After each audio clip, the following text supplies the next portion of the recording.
Hello दोस्तों, आप सभी का स्वागत है क्लाइमैक्स सीरीज पर। आज हम आपके लिए 2016 की सबसे थ्रिलर मूवी पांडोरा जो साउथ कोरिया की है देखने वाले हैं। गाइस, ये मूवी इंस्पायर्ड है जापान के Fukushima tsunami and nuclear meltdown यानी न्यूक्लियर प्लांट में गड़बड़ी के चलते जो नुकसान हुआ था उस पे बेस्ड मूवी है।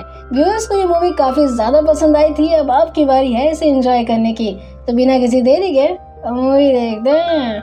मूवी के पहले सीन में हम कुछ बच्चों को देखते हैं जो न्यूक्लियर पावर प्लांट के बारे में डिस्कस करते हैं, जो उस टाउन का एक लौता प्लांट है जिससे टाउन में एनर्जी प्रोवाइड होती है, प्लस ये पावर प्लांट लोगों को जॉब भी प्रोवाइड करता था। वो बच्चे बड़े होकर उसी पावर प्लांट में वर्क करते हैं और उनमें से एक का नाम था कंग जे युक। जे युक अपनी mom, sister in law miss जंग हे एंड अपने भतीजा मिन जे के साथ रहता था। हे युक की मॉम और जंग हे रेस्टोरेंट चलाती थी जहाँ प्लांट के वर्कर्स वहीं खाना खाया करते थे। एक दिन सुबह जे युक अपने कमरे से हैंगओवर के चलते लेट उठकर नाश्ता खाने नीचे अपने रेस्टोरेंट में आता है, जहाँ उसकी मॉम एंड गर्लफ्रेंड युनजू उस पर चिल्लाती है। ये देखकर हेयुक के फ्रेंड जो वहाँ नाश्ता कर रहे थे उसे चिढ़ाने लगते हैं। युनजू हेयुक की मॉम को ग्रीट करके वहाँ से चली जाती है। हेयुक और उसके फ्रेंड्स नाश्ता करके काम के लिए बस में बैठ के जाते हैं कि रास्ते में कुछ लोग पावर प्लांट के अगेंस्ट प्रोटेस्ट कर रहे थे, क्योंकि पावर प्लांट रेसिडेंशियल एरियाज पे था। अगर प्लांट में कुछ अनहोनी होती है तो सबसे पहले उनको खतरा होगा। बट बस के कंडक्टर जैसे तैसे प्रोटेस्टर्स को हटाकर वर्कर्स को प्लांट में पहुंचाते हैं। पावर प्लांट में पहुंचने के बाद हम गिल सेयुक जो हेयुक का दोस्त है उसके डैड से मिलाया जाता है, जो अपने बेटे सेयुक को ताना मारते हुए उसे नालायक कहते हैं। टाउन के मैक्सिमम लोग उसी पावर प्लांट में वर्क कर रहे थे, जिसमें गिल सेयुक के डैड एंड युनजू भी शामिल थी। हेयुक एक्सप्लोजिव फिट करने में माहिर था और Yunju as a tour guide work कर रही थी। हेयुक कहीं न कहीं अपने काम से खुश नहीं था, इसलिए वो सियोल में जाने का फैसला लेता है। वो ये बात युनजू को बताता है। इस पे युनजू काफी ज्यादा नाराज होती है और कहती है कि अगर वो चले जाएगा तो उसका क्या होगा। इस पे हेयुक उसे समझाने की कोशिश करता है, लेकिन वो नहीं मानती। हेयुक सियोल जाने के बाद अपनी मॉम से कहता है, लेकिन वो भी युनजू की तरह मना कर देती है। अगले दिन सुबह जंग हेयुक की मॉम को कन्विंस करने की कोशिश करती है, फिर भी वो नहीं मानती। दरअसल हेयुक की मॉम अपने हस्बैंड और अपने बड़े बेटे को उसी पावर प्लांट में एक्सीडेंट के चलते खो दी थी, इसलिए वो नहीं चाहती थी कि हेयुक वहाँ काम करे। लेकिन जब हेयुक गवर्नमेंट के मिले हुए कंपनसेशन का पैसा सही बिजनेस में इन्वेस्ट नहीं किया, जिसके चलते वो पूरा पैसा पानी में चला गया, इसलिए वो सजा के तौर पर हेयुक को उसी पावर प्लांट में काम करने के लिए भेजी थी। नेक्स्ट सीन में हमारी मुलाकात होती है योंग स्यूक से, जो कि प्लांट का ही एक मेंबर था। वो एक रिपोर्ट बनाता है जिसमें उसने पावर प्लांट के पुराने और बिगड़े हालात के बारे में सबसे छुपाकर कंट्री के प्रेसिडेंट को भेजता है। अब क्योंकि प्लांट के डायरेक्टर ये खबर छुपा कर रखी थी, क्योंकि गवर्नमेंट एक नया लॉ पास करने वाली थी पावर प्लांट के केसेस में, ताकि उनकी इकोनॉमी का ग्रोथ हो पाए। योंग की रिपोर्ट के चलते प्रेसिडेंट को प्लांट के खराब हालत के बारे में पता चलता है, जिससे वो इमरजेंसी मीटिंग बुलाते हैं, जिसमें प्राइम मिनिस्टर भी शामिल थे। प्राइम मिनिस्टर भी डायरेक्टर के साथ थे, जिसकी वजह से वो योंग से नाराज होते हैं और उसे दूसरे जॉब में स्विच कर देते हैं। प्राइम मिनिस्टर प्रेसिडेंट को समझाते हैं कि कोई खतरा नहीं होगा, अब ये लॉ पास करना जरूरी था ताकि इकोनॉमी की ग्रोथ हो सके। इस पे प्रेसिडेंट कुछ रिएक्ट नहीं करते और शांत बैठते हैं, इस उम्मीद में कि शायद बाद में सब सही हो जाए। देन हम देखते हैं कि उसी रात अचानक टाउन के सारे चूहे मिस्टीरियस तरीके से नाली से बाहर आकर पानी में कूदने लगते हैं। खैर, अगले दिन हेयुक रोज की तरह प्लांट में जाता है, जहां वो जॉब छोड़ने की बात अपने दोस्तों से कर रहा होता है कि तभी वहां 6.1 रेशियो का भूकंप आता है, जिससे पूरा एरिया एकदम हिल जाता है। यहाँ जंग है जो मार्केट में सामान लेने गई थी, भूकंप के रुकने के बाद दौड़ते हुए अपने घर जाती है, जहाँ उसके बेटे मिन जे के सर में सीलिंग गिरने की वजह से चोट आ गई थी। चोट देकर जंग है घबराते हुए आती है। इस पे हेयुक की मॉम बोलती है कि सब कुछ एकदम अचानक से हुआ कि वो कुछ नहीं कर पाई। दोनों खुद को संभाल ही रहे थे कि वहाँ युनजो चेक करने के लिए आती है एंड एश्योर करती है कि सब ठीक है।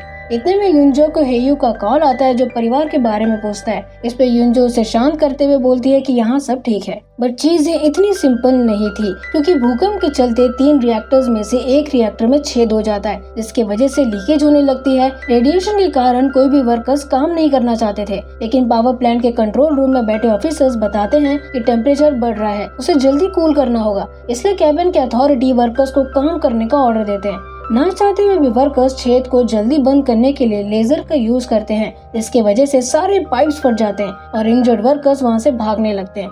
इंजर्ड वर्कर्स को भागते हुए देखकर हेयुक अपने पापा और भाई के साथ हुए इंसिडेंट को याद करता है और वहां से भागने की कोशिश करता है, लेकिन गिल सेयुक और उसके दूसरे दोस्त नहीं आते और अपने साथियों की मदद करने के लिए वहीं रुकते हैं, इसलिए हेयुक भी वहां रुक जाता है। दूसरी तरफ मीटिंग हॉल में प्रेसिडेंट प्राइम मिनिस्टर से काफी नाराज होते हैं क्योंकि उन्होंने भूकंप के बारे में और पावर प्लांट के छेद के बारे में नहीं बताया था। लेकिन सिचुएशन की सीरियसनेस को देखकर प्रेसिडेंट का मान करते हैं कि एटलीस्ट पावर प्लांट के एकदम क्लोज एरियाज को खाली कर दिया जाए, जो कि 3 घंटे लगेंगे, ताकि टेम्परेचर कम करने के लिए रेडियो एक्टिव मटेरियल्स बाहर भेजा जा सके।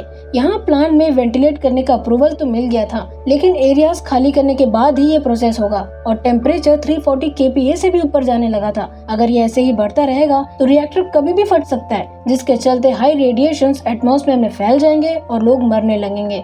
दूसरी ओर वर्कर्स पाइप को फिक्स नहीं कर पा रहे थे एंड अपनी जान बचाने के लिए भागने लगते हैं, लेकिन कंट्रोल रूम के मेंबर्स ने दरवाजा बंद कर दिया था, जिसमें हेयुक और बाकी सब उसे खोलने की कोशिश कर रहे थे।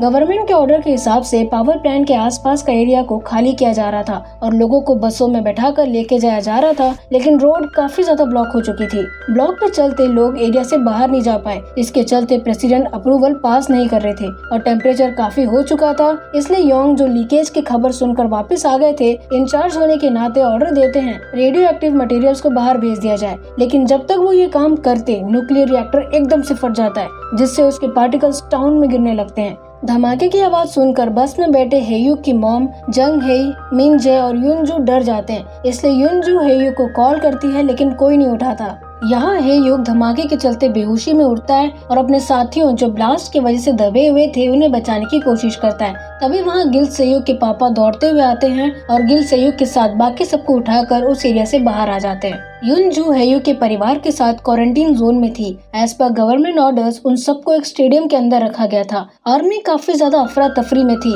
इसलिए युनजू को शक होता है और वो भागते हुए पावर प्लांट की तरफ जाती है। यहाँ हेयुक बाहर आने के बाद देखता है कि युनजू उसे अपने साथ लेके जाने के लिए आई थी, लेकिन हेयुक आने से मना करता है क्योंकि वो अंदर फंसे साथियों को बचाना चाहता था।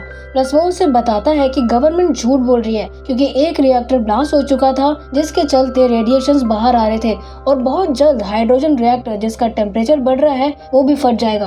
अब क्योंकि रेस्क्यू टीम अंदर जाने से डर रही थी, इसलिए वो वहीं रुकेगा ताकि वो लोगों की मदद कर सके। दूसरी तरफ प्रेसिडेंट ब्लास्ट की खबर सुनकर एकदम परेशान होते हैं और प्राइम मिनिस्टर पूरी कोशिश कर रहे थे कि प्रेस को ये बात पता ना चले।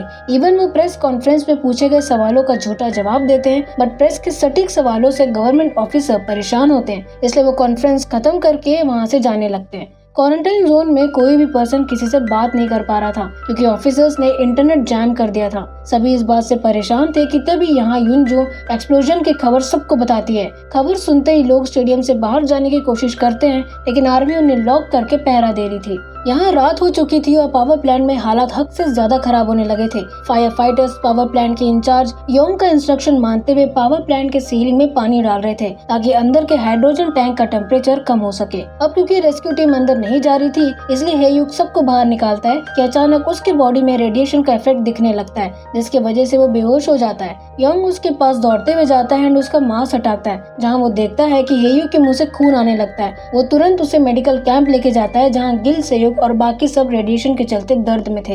रेस्क्यू टीम के हेड हेयुक का हिम्मत देख के अपने साथियों को मोटिवेट करके अंदर फंसे लोगों को निकालने लगते हैं। इतने में योंग देखता है कि फायर फाइटर्स पानी डालना बंद कर दिए क्योंकि टैंक में पानी खत्म हो चुका था। वो दौड़ते हुए जाते हैं और फायर फाइटर के हेड को सजेस्ट करते हैं कि प्लांट के सामने सी वाटर को पंप करके रिएक्टर को कूल कर सकते हैं। इस पे दूसरा आदमी मना करता है क्योंकि गवर्नमेंट ऑफिसर्स ऑर्डर पास नहीं किए थे। रेडिएशन इतना ज्यादा एटमॉस्फेयर में आ चुका था कि फायर फाइटर्स बेहोश हो रहे थे। पब्लिक अथॉरिटीज टाउन से भाग चुके थे, मेडिकल सप्लाईज खत्म हो गई थी एंड अपनी जान बचाने के लिए मेडिकल कैंप के सारी नर्सेस और मेडिकल स्टाफ वहाँ से भाग गए थे।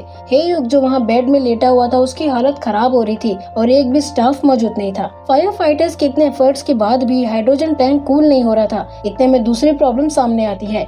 हाइड्रोजन की दूसरी तरफ फ्यूल रॉड जो पानी में रखे गए थे, लीकेज के चलते पानी का लेवल खत्म हो रहा था। अगर ऐसा हुआ तो फ्यूल रॉड हवा में फैल जाएगा, जिसके थ्रू हाइड्रोजन फट जाएगा और पूरे एरिया को पॉइजन कर देगा। यहाँ गवर्नमेंट ऑफिशियल्स बुरी तरह फंस गए थे क्योंकि अमेरिकन गवर्नमेंट अपने सिटीजन्स को कोरिया से बाहर निकाल रहे थे और उनके वजह से न्यूज फ्लैश हो गया था, जिसके चलते पूरे सिटी में अफरा तफरी मच गई और लोग बच के भाग रहे थे। इन बातों से अनजान क्वारंटीन जोन में बैठे लोग अपने आप को मास्क लगा के बचाए हुए थे। इस सीन में हम ये भी देखते हैं कि जंग ही इन सब की जिम्मेदार हेयुक की मॉम को समझ रही थी क्योंकि उसे ऐसा लग रहा था कि हेयुक की मॉम की वजह से वो यहाँ फंसे हैं। थोड़ी देर बाद युनजू देखती है कि गवर्नमेंट ऑफिशियल्स भाग रहे हैं। वो तुरंत सबको इन्फॉर्म करती है और सभी लोग गेट तोड़कर युनजू के साथ बस में बैठते हैं।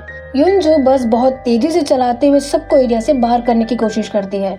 दूसरी ओर प्रेसिडेंट को वेदर फोरकास्टिंग के थ्रू पता चलता है कि क्लाइमेट में हवा का डायरेक्शन चेंज हो रहा है, जिसके चलते रेडिएशन फैलने वाला था। प्लस उन्हें फ्यूल रोड के लीकेज के बारे में पता चलता है। ये सब जानकर प्रेसिडेंट प्राइम मिनिस्टर से बहुत ही ज्यादा नाराज होते हैं, क्योंकि वो ये सारी बातें छुपा के रखे थे। इसलिए वो उन्हें हटाते हैं और कंट्रोल अपने हाथ में लेते हुए साइड से कनेक्ट करते हैं। यहाँ पावर प्लांट में योंग की हालत खराब हो चुकी थी कि तभी उन्हें प्रेसिडेंट का फोन आता है, जो उसे ऑर्डर देते हैं कि सी वाटर यूज करके हाइड्रोजन टैंक को कूल किया जाए। ये सुनते ही योंग तुरंत मैसेज स्प्रेड करता है और फायर फाइटर्स सी वाटर यूज करते हुए हाइड्रोजन टैंक ठंडा करते हैं, जिससे टेम्परेचर लो होना चालू हो जाता है। लेकिन खतरा अभी भी टला नहीं था, क्योंकि पाइप से लीकेज हो रही थी और उसे रोकने के लिए अंदर जाना था। प्रेसिडेंट को ऐसे लोगों की जरूरत थी जो उसे ठीक करे, बट जो लोग अंदर जाएंगे वो जिंदा नहीं रह पाएंगे। एक तरीके से ये सुसाइड मिशन है। बस में बैठे लोग इस सारी न्यूज देख के हैरान थे। हेयुक की मॉम अपने बेटे के लिए चिंता करने लगती है, इसलिए वो युनजो से इस बारे में पूछती है। युनजो हेयुक से कनेक्टेड थी, इसलिए वो उन्हें बताती है कि वो बहुत जल्द हमारे साथ होगा।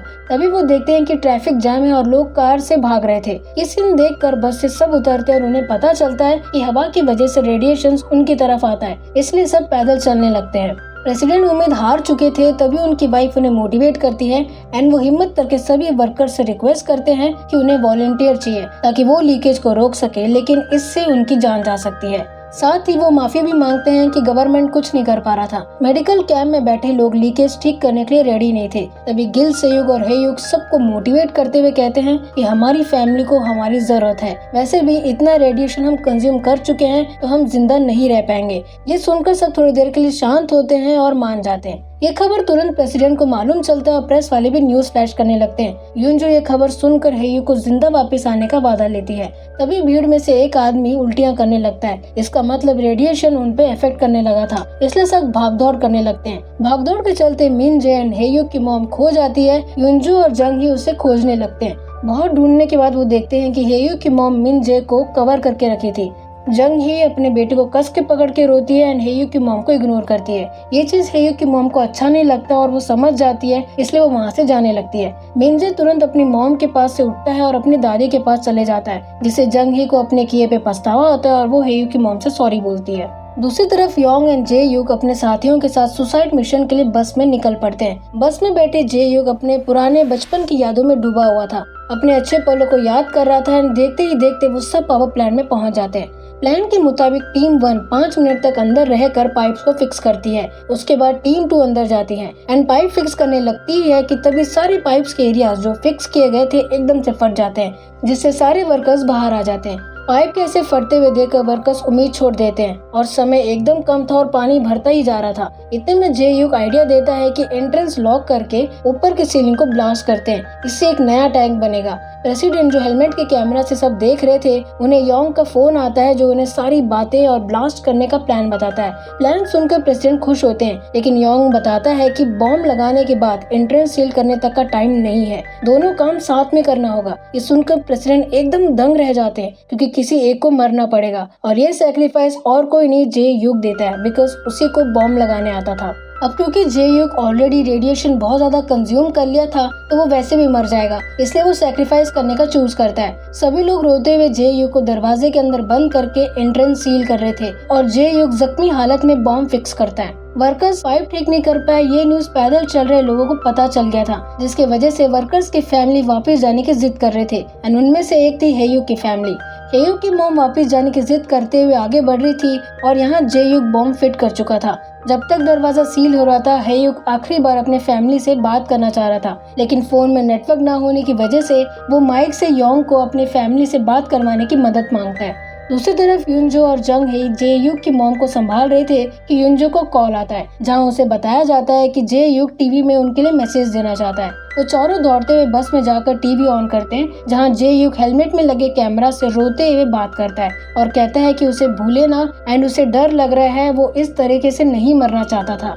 यहाँ पानी बढ़ते जा रहा था, इसलिए जे युग आखिरी बार सबको बाय बोलता है और हेलमेट पानी में फेंक देता है। ये मैसेज सुनकर युनजो, मिनजे, जंग हे और हेयुक की मॉम एकदम रोने लगते हैं। प्लस प्रेसिडेंट भी ये देखकर उदास हो जाते हैं। जे युग माइक के थ्रू योंग और बाकी सबको बाहर निकलने के लिए बोलता है। फिल्म के एंड में हम देखते हैं कि योंग गिल सेयुग जो रो रहा था उससे और बाकी सबको बाहर निकालता है और थोड़ी देर में जे युग बटन दबाकर बॉम्ब ब्लास्ट कर देता है एंड पानी में डूबकर मर जाता है।